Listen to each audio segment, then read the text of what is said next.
Hello class! Now we're going to proceed with the discussion of what we call as journalizing or having the journal entries with the use of the different business financial transactions that occurred during the month of May 2021. So now let's begin already with the first transaction which occurred during May 1. For May 1, Esterlina Guevara is a social entrepreneur from the South. She is into a lot of interesting causes. Her fine taste is preeminent as such that she is considered an authority in planning weddings. Upon the advice and prodding of an esteemed colleague, Gloria de Toya, Guevara decided to organize her wedding consultancy and she invested 250,000 pesos into his entity. So now let's have here, this is the format that we are going to use, class, for the journalizing or having the journal entries or recording the journal entries. So let's here have the date, we have the year, the account titles, the PR, the reference number, the debit, and the credit. So here, let's input here first the month, May, and the day. Of course, that is very important. Mahalaga na inilalagay natin dito yung araw at yung buwan kung kailan nangyari yung financial transactions na yun. Okay? So, May 1 po siya nangyari. So, we will just simply encode it here. Then, write the account titles and explanation, of course. So, here, ano ba ang nangyari? Ang nangyari dito, sinabi sa May 1 that Guevara invested or started her wedding consultancy and she now invested 250,000 pesos into her entity. So now, she invested 250,000. So it only means na, i-analyze na natin yung transaction, may pumasok na 250,000 pesos cash sa ating business. And that is considered as the capital invested by the owner to the business. So therefore, we are going to input here, we are going to apply the normal balances, the rule, the increase and decrease of assets, and of course, the normal balance for the capital. So, ngayon, tanungin natin ang ating mga sarili. May nadagdag ba o may nabawas sa ating cash? So, dahil may pumasok na 250,000 pesos sa business, it only means that there is an increase in our cash. So, increase in cash means debit. So, very good. So, increase or pag nadagdagan yung asset or pagmamayari ng negosyo, it only means that we're going to debit that. So, we're going to write here cash. And of course, what we are going to credit. We have mentioned earlier that the owner invested cash into the business and that is referring to capital. So, capital, the normal balance of capital is credit. So, we are going to credit. We're going to indent it since the definition of credit is right. So, we're going to indent it papunta sa kanan natin. So, ngayon, we are going to write here, Guevara. Do not forget to write the name or last name of the owner. So, Guevara Capital. So, how much? We have 250,000 pesos. Do not forget to write the currency or to include the currency. And of course, if it is peso, you have to include peso. Okay? 250,000 pesos. Just simply copy that. You just simply copy that to your credit. Dapat balance lagi si debit kay credit. So, we have to include here the explanation that is referring to the owner's initial investment. Okay, that's it already. We're done for the first transaction. For the second transaction, it occurred in May 1 also. So, just write here the date, yung araw lang, kasi we have included here already the year and the month. So, May 1, rented office and paid 2 months rent in advance. So we have discussed last time that if an expense was paid in advance, so it is not an expense. So it is considered as an asset because in terms of the expense recognition principle, we only recognize expense as an expense when it has been consumed or used by the customer or by you as user. So, hindi pa natin siya nako-consume, binayaran natin siya in advance, so definitely hindi natin siya nako-consume. So, therefore, it is not an expense. That is based on the expense recognition principle. So, dahil hindi pa natin siya hindi pa siya nagagamit. So definitely, it is now our asset. It is considered as our asset and that is what we call as the prepaid rent. The question there, prepaid rent is an asset. Nag-increase ba or nag-decrease yung asset natin in terms of prepaid rent? Nag-increase ba? Nadagdagan ba ang pagmamay-ari? Yes, of course. Dahil may binayaran tayo in advance, ibig sabihin, nadagdagan yung pagmamay-ari natin or pagmamay-ari ng business natin. And increase in asset means debit. So, we are going to debit prepaid rent. And another question there is, what did we use to pay for the rent in advance? So, what we use there is, of course, cash. So, nagbayad tayo ng cash, nadagdagan ba o nabawasan? So, nabawasan. Decrease in asset, decrease in cash means credit. So, we are going to credit cash. And how much for it? We have 8,000 pesos. There. And we are going to have here our explanation. We have paid rent in advance. Okay. Next, May 2. On May 2, Esterlina Guevara issued a promissory note for a 210,000 pesos loan from Metro Bank, and this availment will be used for the acquisition of a service vehicle. So the note carries a 20% interest per annum. So the arrangement with the bank is that both the interest and the principal are payable in full in 1 year. So let's focus on the first sentence, that Mr. Guevara issued a promissory note for a 210,000 pesos loan from Metro Bank. So ibig sabihin ng first transaction, ng third transaction natin occurred in May 2, may inutang daw or nangutang daw si Mr. Guevara sa bangko, pambili daw ng service vehicle. So gagamitin niya daw yun. The reason for having a loan is para bumili ng sasakyan. But the main transaction here is nag-issue daw ng promissory note si Mr. Guevara for 210,000 pesos. So, ibig sabihin, nangutang si Mr. Guevara ng pera, ipapasok yun sa business. So, ibig sabihin, ipapasok dahil may bibilhin sa business. Okay? So, si 210,000 pesos, it represents the cash. So, ibig sabihin, nadagdagan ba o nabawasan yung pera ng ating business? Nadagdagan. So, papasok yun sa business natin, sa pera ng business natin. So, definitely, si cash ay nag-increase. Cash is an asset. Increase in asset means debit. So, we are going to debit cash. And of course, kapag may debit, dapat may credit. Ano naman po ang ating i-credit?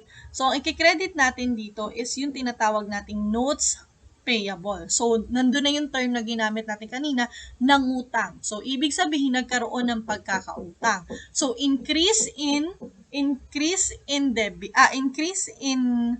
liability, it means credit. And decrease in liability means debit. Kabaliktaran ng rule natin pagdating sa asset. So, ngayon, nag-increase ba o nag-decrease yung liability natin? So, nag-increase. Dahil nangutang nga tayo, nagkaroon tayo ng pagkakautang or nadagdagan yung pagkakautang ng business natin. So, with that rule, we're going to credit the liability which is in the form of notes payable. So, what is our explanation? Okay. Loan issued note to the bank. Okay? Here, wag masyadong mahaba yung ating explanation ha. So, here we have 210,000 pesos and 210,000 pesos. Okay, for the next transaction, it also occurred in May 2, 2021. And in May 2, yan, lagay natin, May 2. It was mentioned here that the business hired an office assistant and an accounts executive, each with a 7,800 pesos a monthly salary. Or each is to receive 300 pesos per day for the 26-day work month. So here, how are we going to analyze here? Can you see that this is something that we have to record in our journal? The answer is no. So, we have no entry here since nag-hire pa lang naman tayo and hindi pa naman tayo naglabas ng pera. So, it only means that it is not considered as a business financial transaction since wala pa naman tayong wala pa namang effect ito sa finances or sa pera ng ating business. So, kasi nag-hire pa lang naman po tayo. So, we will just simply indicate here, no entry. Okay? Next transaction, we have May 4. Just included here, May 4. So, in May 4, the business acquired service vehicle for 420,000.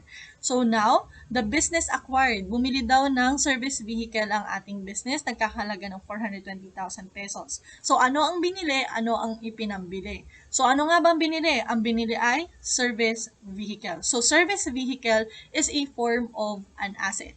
So increase in asset, syempre, nadagdagan siya, bumili tayo, may nadagdag sa pagmamayari ng negosyo, nag-increase ang asset natin in the form of service vehicle. So, increase in asset means debit. So, we have to debit here, service vehicle. And what are we going to credit? Anong ginamit natin pambayad doon sa service vehicle? Ang ginamit nating pambayad sa service vehicle ay cash. So, cash is an asset. Decreased in asset means credit. So, cash, how much? 420,000 pesos. Okay? So, what is our explanation here? The business bought service vehicle. Kopyahin lang natin. Yan. Pag hindi naman siya masyadong mahaba, kopyahin na lang natin. Pwede naman. And next is May 4 again. May nangyari ulit ng May 4.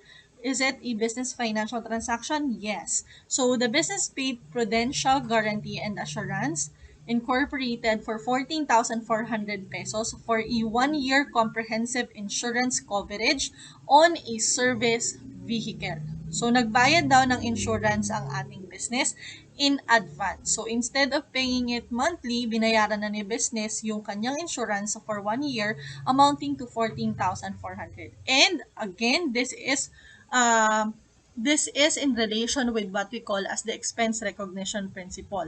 The insurance was not used, hindi pa siya nagagamit. So definitely, it is not considered as an expense. So, balikan natin yung ibig sabihin ng expense recognition principle. Hindi pa natin siya nagagamit, so definitely it cannot be recognized as our expense. Since it is paid in advance, it is an asset.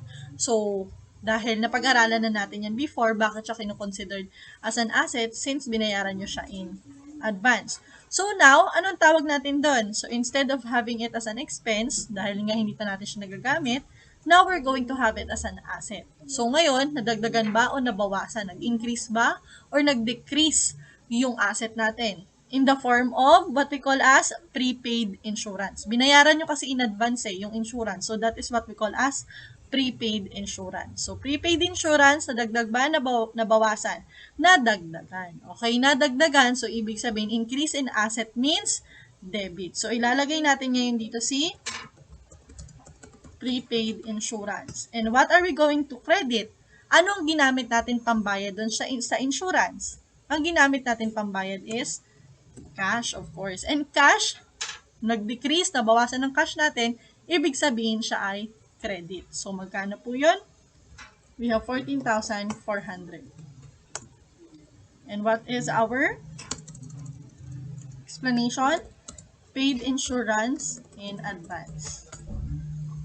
Okay, next transaction. The fifth transaction is acquired office equipment from Fair and Square Emporium for 60,000 pesos, paying 15,000 pesos in cash and the balance next month. So, a compound entry is needed for this transaction. So, it only means, a compound entry means, hindi lang dalawa. Hindi lang isang debit, hindi lang isang credit. So, ibig sabihin, maaaring dalawang debit or isang credit or maaaring isang debit, dalawang credit. Okay? Ang entry natin dito. So, for May 5, acquired, may binili daw. Ang tanongin na natin sa sarili natin, ano ang binili? So, ang binili daw ay office equipment. So, ang office equipment, asset siya. So, office equipment is an asset na dagdagan ba o nabawasan? So, nabawasan ba o nadagdagan? Nadagdagan. So, may binili tayo, may pumasok na panibagong asset sa business natin. So, ibig sabihin, nadagdagan yung pagmamayari. So, nagkaroon tayo ng increase in asset means it is now debited. So, i-debit natin siya. Anong i-debit natin? Yung asset na office equipment. So, debit in office equipment, ano ang i-credit natin? Ano ang ginamit natin pambayad doon sa office equipment? Minention dito, paying 15,000 pesos cash. So, very good. So we have there cash. I-credit natin si cash. Bakit? Nabawasan yung pera ng ating business dahil inilabas natin siya. Ginamit natin siya pambayad sa office equipment. So, magkano yun? So, ang office equipment is 60,000 pesos. How much is the cash? 15,000 pesos. Okay. So, let us observe here. Ang sabi natin kanina, dapat si debit ay laging balance with credit. So, napapansin natin, hindi siya balance. Obviously, hindi siya balance. So, therefore, as we mentioned earlier, there is a compound entry. So, ibig sabihin, may idadagdag tayo kay credit kasi hindi siya balance doon kay debit. Masyadong malaki si debit kumpara kay credit. So, ibig sabihin, may isa pa. Nakasaad dito, the balance next month. So, 15,000 pa lang binabayaran ni Mr. Guevara or ang business ni Mr. Guevara. So, ang balance daw ay ibibigay next month. So, definitely, yan ay obligation. And obligation means liability. Yan ay pagkakautang na dapat bayaran sa susunod na buwan. At ang tawag natin dyan ay, isang halimbawa, dahil walang inisyo na note, sinabi lang ay may balance tayong babayaran next month. So, we will have that as accounts payable. So, how much? 60,000 minus 15,000. So, that's the balance. So, we have 45,000 for the accounts payable plus 15,000 cash na binayaran. So, we have here 60,000 pesos for the office equipment. Okay, again, the rule for the liability, kapag nag-decrease or nag-increase ang liability, pag nag-increase, credit siya. Pag nag-decrease, debit siya. Kabaliktaran ng rule natin sa asset. So, what is our explanation here? Our explanation here is purchase office equipment on account. Okay, so that is our explanation for the 5th transaction. For the 8th, for May 8th transaction, so we have here purchase supplies on credit for 18,000 from San Jose Merchandising. So, bumili daw ng supplies si Guevara, yung business ni Mr. Guevara. So, hindi nga lang niya binayaran in cash kasi nakasaad dito on credit. So, ibig sabihin, bumili daw ng supplies ang business ni Mr. Guevara, however, hindi pa siya binayaran in cash. Ito ay inutang. So, ibig sabihin, ano ang binili? Ang binili ay supplies. So, supplies is an example of an asset. So, as an example of asset, may nadagdag ba? May nabawas? May nadagdag. Kasi may binili, may pumasok na supplies sa business natin. So, nadagdagan, increase in asset means debit. So, we have here supplies, debit, for 18,000 pesos. And, anong ginamit natin pambayad? It was mentioned here or it was stated here that it is on credit. And on credit means pagkakautang. So, that is accounts payable. As mentioned earlier, sabi nga natin kapag nag-increase or nagkaroon ng pagkakautang sa business, that is credit. So, credit natin siya, 18,000, si liability, accounts payable. So, what would be our explanation for that? Purchase supplies on credit. So, that's it. Now, we're going to have the next more transactions pa. Yan. May 9. May nangyari nung May 9. So, on May 9, we have paid San Jose Merchandising 10,000 pesos of the amount owed. So, if you can still remember, nung nagkaroon tayo ng utang for the supplies on May 8, nung May 9, binayaran na rin natin siya. Yun nga lang, hindi pa buo. Binayaran siya ng business ng 10,000 lamang. Okay? So, ngayon, ano ang binayaran? Yun ang tanongin natin, ano ang binayaran? Ano ang pinambayad? So, anong binayaran natin? Yung supplies, and that supplies referring to accounts payable. So, ulitin natin for the rule, pag nag-decrease ang liability or nag-decrease ang accounts payable in particular, we are going to debit it. So, we are going to debit now the accounts payable. And, ano yung pinambayad natin? Ang pinambayad natin is, of course, cash. So, kapag nag-decrease ang asset, in particular, nag-decrease ang cash, so that is credit. So, we are going to have here 10,000 pesos. Okay, so let's have here the explanation. Paid supplies, paid accounts payable. Pwede na po yan. So, next, May 10. May nangyari din nung May 10. Nung May 10, coordinated and finalized simple bridal arrangements for the three couple and collected fees for 8,800 per couple. So, services include prospecting and selecting the church and reception location, couture, caterer, car service, flowers, souvenirs, and invitation. So, there, nagkaroon daw tayo ng client and we have collected fees, cash or payment from our clients amounting to 8,800 per couple. So, 8,800 per couple for 3 couples, magkano yun? So, ibig sabihin, meron daw tayong natanggap na cash. So, cash is an asset, nadagdag ba o nabawas? Nadagdag kasi natanggap natin siya. So, we are going here to debit cash and credit. Ano yung tinatawag natin doon? Once we rendered a service to our customer. So, that is what we call as service revenue. So, in particular, we have consulting or service revenue. How much for that? So, we have 8,800 pesos per couple. Because we have 3 couples, so we have to multiply that into 3.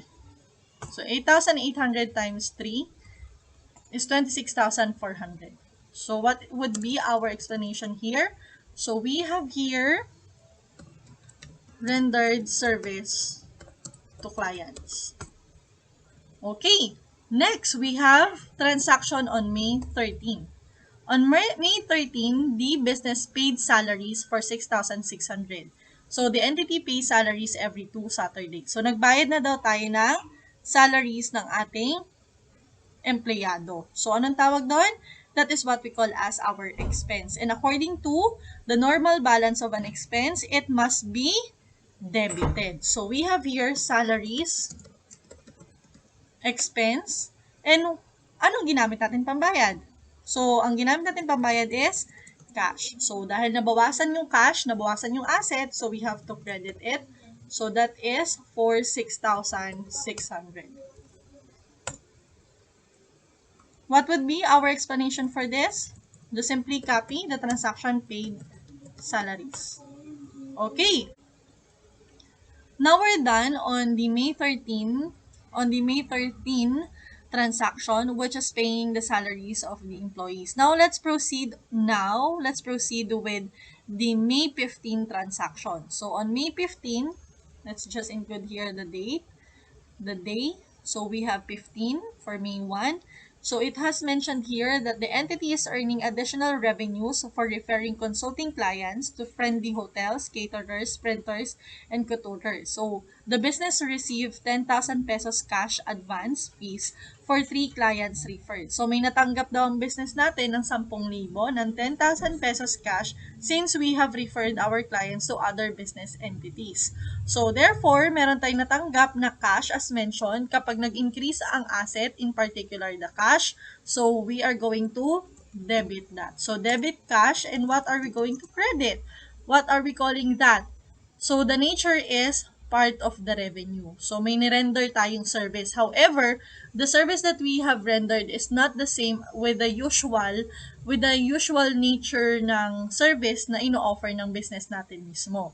So we have referred. Hindi tayo mismo yung conduct nung mismong service sa kanila, but we only refer them into other business entity. So ang tawag natin doon is referral service revenue.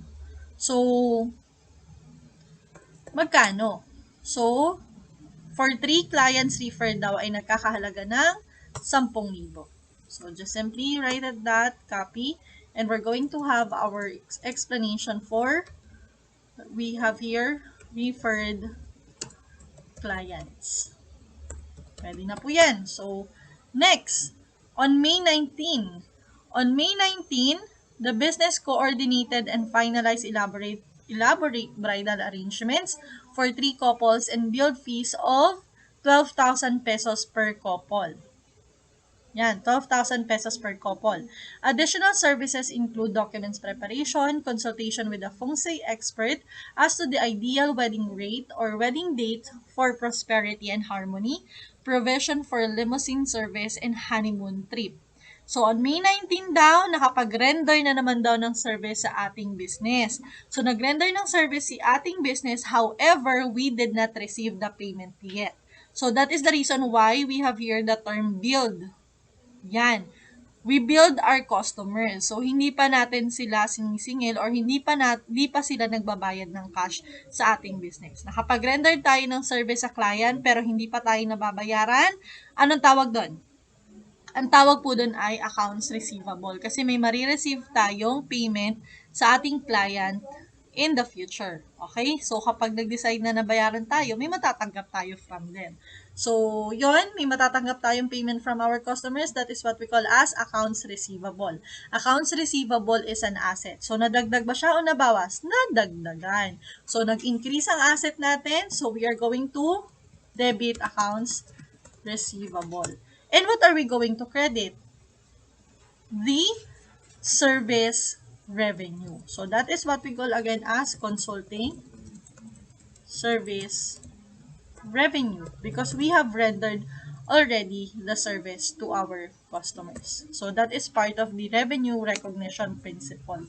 So, how much for that? For 3 couple, we have 12,000 pesos each couple. So, we have 3 couples. So, we have 12,000 times 3.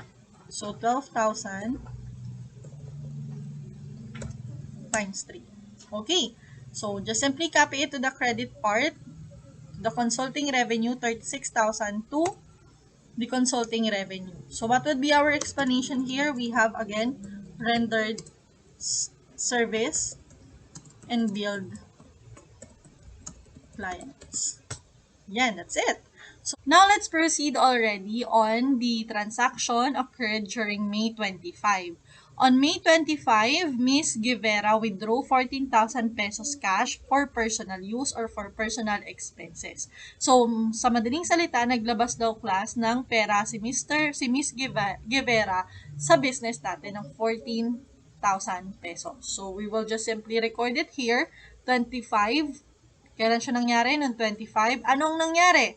So, nag-withdraw daw. So, the account title that we use for that is withdrawals or drawings. So, in particular, we have Guevara withdrawals, or you can have Guevara drawings. Okay?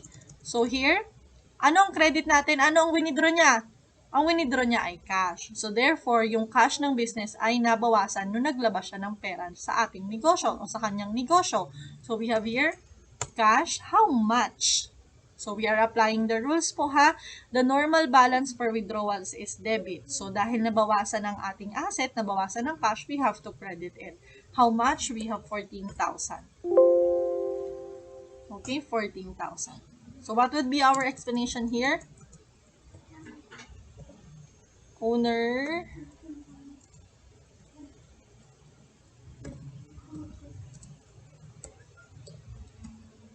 withdraw cash. Okay? So, the next transaction. The next transaction occurred on May 27. So, on May 27, we have here paid salaries on 7 paid salaries for 7,200 on May 27. So, anong binayaran? Salary. So, salaries is an expense. So, dahil na-consume na natin yung service na in-offer or binigay ng ating employees at binayaran na natin siya, that is part of the explanation under the expense recognition principle. So, expense, the normal balance of expense is debit. So, we have here salaries, expense, and anong ginamit natin pambayad? So, ang ginamit nating pambayad sa sweldo ng ating empleyado ay cash na bawasan dahil inilabas natin para pambayad. So, decrease in asset means credit. So, cash credit. So, we have here how much? 7,200. And for the credit, 7,200. And for the explanation, we have paid salaries. Now, class, let's proceed already with the May 30 transaction. On May 30, the business received the ICC Buy and telephone bill amounting to 1,400 pesos. So now let's record here the day. We have 30, the 30th day of May in 2021. So what happened here? Ano daw nangyari? Let's analyze the transaction. So anong nangyari dito? The business received a telephone bill daw. So nakatanggap lang tayo pero hindi pa natin siya binabayaran. So definitely, paano natin siya i-record? So under expense recognition principle, we have used already the product. So we have used already the service by another entity or by other entity. So therefore, it is now recognized as an expense. However, we did not pay it yet. So, hindi pa natin siya binabayaran. So, we will recognize that as an expense. So, therefore, the normal balance of an expense is debit. So, dinedebit natin normally ang expense. However, what are we going to use? The term that we are going to use for this one? Are we going to use telephone expense? Di ba, when we are referring to telephone expense or telephone, water or electricity expenses, we use a general term for that. So instead of stating it as in particular as telephone, electricity, or water expense, we use the general term as utilities expense. Again, the normal balance of the expense is debit. So we are going to have this as utilities expense. And what is our credit here? So we have our debit utilities expense. What should be our credit here? So what would be the accounts title here? So hindi pa natin siya binabayaran. So ibig sabihin, we're going to have our obligation. So it means it is a liability. So based on the rule for the normal balance, if there is an increase or nadagdagan or nagkaroon ng pagkakautang ang ating business, we're going to credit it. When it comes to liability, that's the normal balance or the rule of normal balance for the liability. So we are going to credit here the liability. In particular, what would be the account title that we are going to use here? So instead of stating accounts payable, we are going to become particular and we are going to use the term utilities payable instead. So what would be our explanation for this one? We have received telephone bill. Okay, so how much?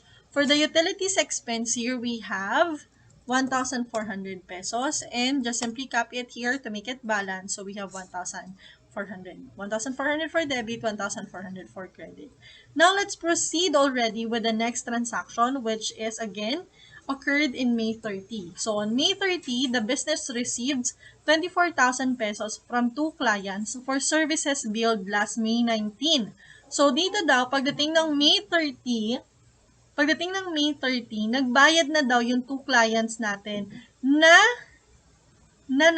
napag-renderan na natin ng service noong May 19. So, if you can still remember here, in May 19, nagkaroon tayo ng accounts receivable dahil nakapag-render tayo ng service sa ating customers, sa ating clients. However, hindi pa sila nagbabayad. But, pagdating ng May 30, nagbayad na daw yung two clients natin. So, 3 clients yun noong May 19. But, pagdating ng May 30, ang nagbayad pa lamang ay 2. So, dalawang nagbayad na clients natin, that is amounting to 24,000 pesos. So, anong natanggap natin? We have received cash. So, cash is an asset. So, nagkaroon or nadagdagan ang asset or ang cash ng business natin. So, therefore, according to the rules of normal balances, we have here debit cash. So, debit cash, what would be our credit? Siyempre, nagbayad ng pagkakautang ang ating client. So, ibig sabihin, dapat bawasan din natin ang pagkakautang ng clients natin sa ating business. So, definitely, we're going to have our credit accounts receivable. Siyempre, kailangan din nating ilista na nabawasan or kailangan nating i-record na nabawasan din yung pagkakautang ng ating client sa business natin. So, mababawasan yung pera na matatanggap natin galing sa kanila dahil nagbayad sila sa atin. So, that is accounts receivable. Accounts receivable is an asset. So, decrease in asset means credit. So, how much for that? We have 24,000 pesos and 24,000 pesos. So, balance. So, what should be our explanation for this one? We received payment from two clients. Okay. Next, and last transaction. So we are going to record the last transaction occurred in May 31. So on May 31, the business settled the electricity bill for 3,000 pesos for the month. For the term use settled. So ibig sabihin, nagbayad na ng electricity bill si business natin. So electricity is an expense but because we have consumed already the service or the product, and that is part of the expense recognition principle again. So we are going to recognize that as an expense. So instead of using the term electricity expense, we're going to have it as in general term for the telephone, for the water, and for the electricity, which is the utilities expense again. So, utilities expense. So, utilities expense, the normal balance for the expense is debit. So, what would be our credit? Ano bang ginamit natin pambayad dun sa electricity? So, we use cash. So, cash is an asset, nabawasan ng cash, nabawasan si asset therefore, we are going to credit that. So, cash, credited. So, how much for that? We have 3,000 pesos. Okay. So, here, what are we going to write or to record? Here, we're going to explain or record the explanation as paid electricity bill. Okay, that's it already for May 31, 2021 transaction. Now that we are done already with all of the transactions that occurred during the May 2021, from May 1 to May 31, so now we're going to check if our answers are correct. If all the recorded transactions here in the journal are recorded correctly. Kung tama ba lahat yung pag-a-analyze natin, and with the analysis of the transactions, tama ba yung mga nai-record natin dito sa ating journal. So, to check that, we're just simply going to get the total of the debit and credit balances. So, we are going to have the formula in the Excel.